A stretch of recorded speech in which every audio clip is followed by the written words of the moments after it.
Danavos here on the next episode of Y.O.D.O. So, this episode, I just wanted to talk about the cars. Now you're wondering, what are all my cars? You can probably, if you've played the game, you can see that I got 3 cars here, 3 cars here, 3 cars here, 3 cars here, 1 car here, 1 car here, 3 more here, and then I have more slots. Excuse me, a little bit of a hiccup. More slots. I have more apartments. I can always just buy some of these more expensive apartments that are further out. Oh, that's that one. Yeah, there it is. Bam. If I needed more slots for cars, but currently I already have six available car slots already based off the apartments that I have. So let's go ahead and fast travel to the first apartment that you start off with, the dockyard. Let's go ahead and fast travel so you can check out my cars here. Let me do a quick little drive-by and show off the cars. Rocking the RX-7. Honestly, my favorite car right now for drifting. There's my first, I wish it was daytime right now. My first love was right here. This is a Toyota Supra that I was using for just about everything in the very beginning of the game. It was my sprinter, it was my circuit card, it was my drifter, it was my everything. It comes stock with the power to race, and it comes with the maneuverability to be able to get some sick drifts in.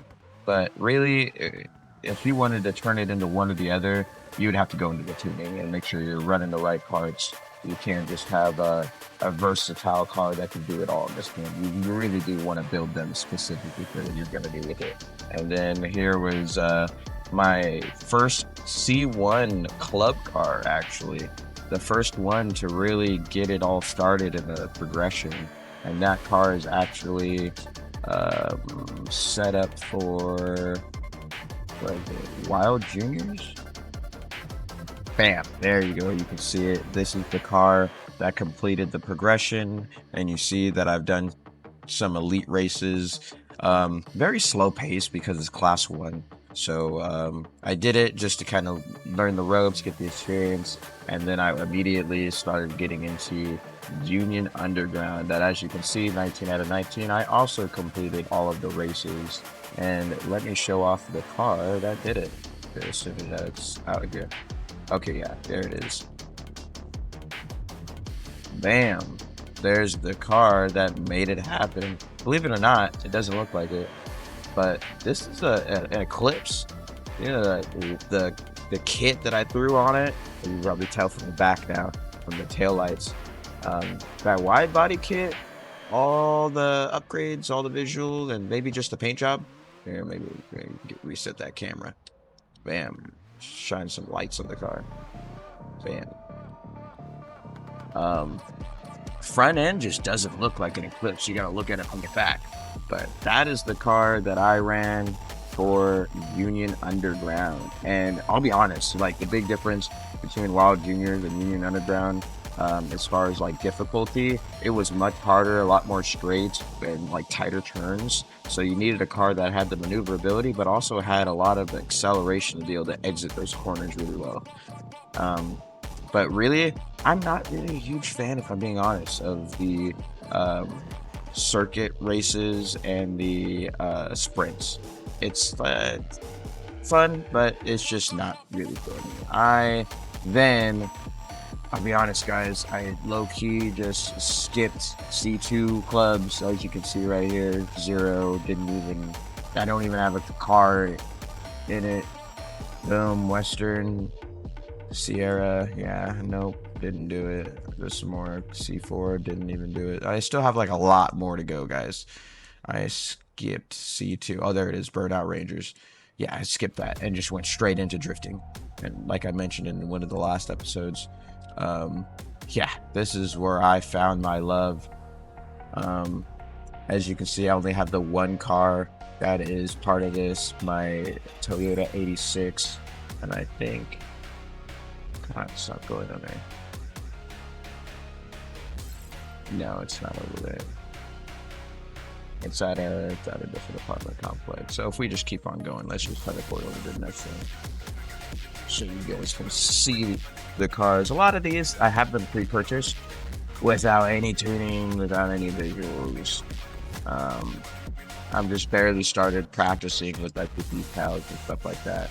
But here's my 350Z. In real life, it's a very top tier car in my book, and what I would want to own in real life. I would love to own a 353. Very old school.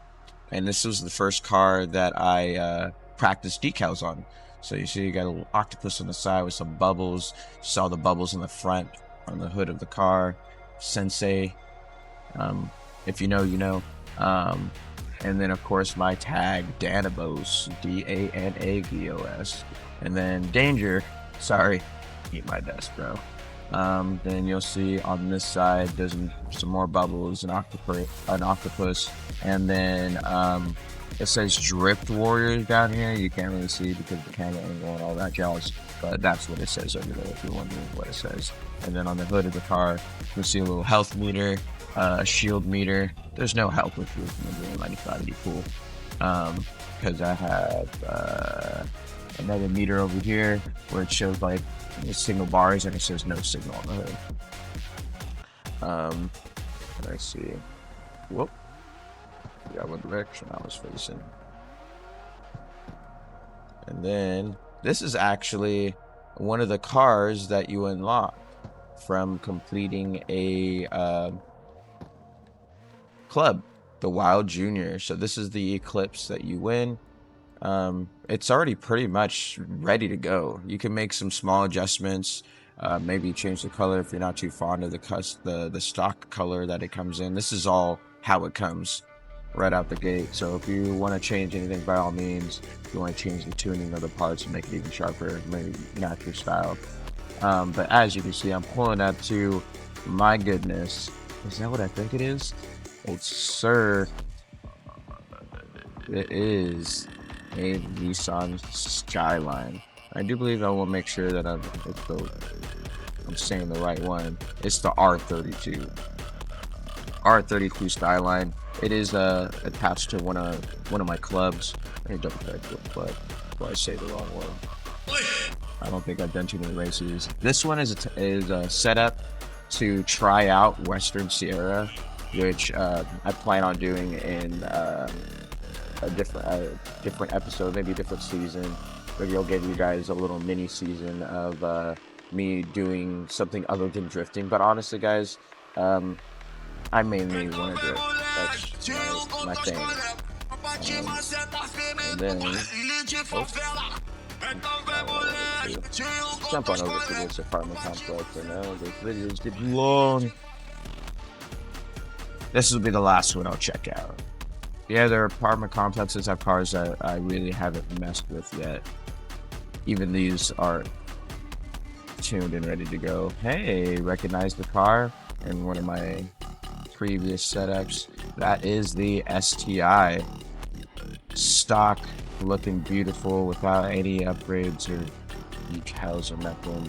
And then I do have another Nissan ready to be tuned and ready to go. And then I have this RSX over here that is recommended for the Chanjo Spirit Club. So pretty much what I did once I got into some money is I just kind of like pre-purchased the cars that I want to try out in some of these other clubs. So that all I need to do is just then save up the money, build up the courage to want to do the races, and then just jump on in and I'll be ready to go. But that'll conclude this episode of Y.O.D.O. And really, I know you didn't really get to see too much drifting in itself, but yeah, I just wanted to show off the cars, and that way when you see them in future episodes, it's not a surprise that it just came out of nowhere. With some of those cars, and you see there's like a Range Rover, there's like a Mustang, a wagon, BMW. That's why they're way up there. I don't really plan on probably using those. An S18, I think that looks like starter car. Another BMW. You guys aren't really missing out on much, to be honest. Yeah, and then I don't think I have anything else laying around. Oh yeah, right over here. Um, a Lambo, an Evo 6, and then a my Toyota 86 that you guys see me using for the Savages. But that's it, guys. Database.